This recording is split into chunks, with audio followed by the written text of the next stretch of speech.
This channel does not promote any violent, harmful, or illegal activities. All content provided by this channel is meant for an educational purpose only. ভালো লাগলো, ঘরে বসে যেতে তো পারি না, তার জন্যই এই প্রসাদটা দিলো আমাদের ভালো লাগে। প্রসাদ পেয়ে গেছি, যেতে হবে। প্রসাদ পেয়ে গেছি, যেতে হবে ওখানে। যাবেন? হ্যাঁ। এই যে প্রসাদ বাড়ি বসে পাচ্ছেন, এটা নিয়ে কি বলবো, ভালো লাগছে? ভালো তো লাগবে, ঠাকুরের প্রসাদ পেয়েছি, ভালো লাগবে। এটা বারাসাত পৌরসভা থেকে আমাদের প্রত্যেকটা ডিলারকে আজকে সকালবেলা 22 তারিখ থেকে ডেলিভারি ছিল।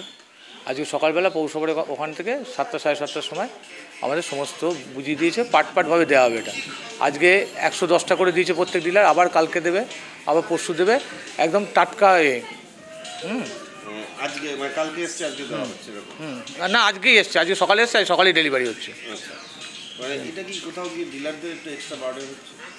এক্সট্রা বার্ডেন না, এটা একটা আমরা আনন্দিত, খুশি। আমাদের উপর মুখ্যমন্ত্রী যে দায়িত্বটা দিয়েছেন, তার জন্য আমরা প্রভু জগন্নাথ দেবের কাছে আমাদের এইটাই কামনা যে আমাদের যে দায়িত্বটা দিয়েছে এটা আমরা যেন সঠিকভাবে পালন করতে পারি। যাওয়ার জন্য উৎসাহ তো করেছিলাম, কিন্তু হ্যাঁ, তা এখন এই মুহূর্তে তার হচ্ছে না, হয়তো একটু পরে হতে পারে। প্রসাদ পেয়ে কেমন লাগে? হ্যাঁ, তো ভালো লাগছে, কেননা পুরীতে যেতে হলো না, প্রসাদটা পেয়ে গেলাম, এটা সবচেয়ে ভালো লাগলো। ভালো লাগছে, এখানে প্রসাদ পাচ্ছি বসে, ভালো লাগছে।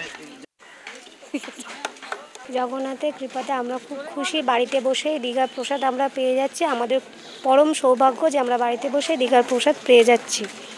হ্যাঁ, এর আগেও আমি অনেকবার দীঘাতে গেছি, তখন হয়তো পুরীর দীঘার মন্দিরটা উদ্বোধন হয়নি, কিন্তু এবার নিশ্চয়ই আরেকবার গিয়ে মন্দির দর্শন করে আসবো জগন্নাথে। এটা আমাদের খুব ভালোই লাগছে, যে সময়ের মাধ্যমে আমরা জগন্নাথ দেবের প্রসাদটা পাচ্ছি। এটা আমাদের সৌভাগ্য অ্যাকচুয়ালি, যে ঘরে বসে যে প্রসাদটা পাবো, এটা আমরা কোনোদিন ভাবিনি। আর দীঘা আমরা গেছি 2-3 বার, এবার যাব, গেলে জগন্নাথ দেবের মন্দির দর্শন করব।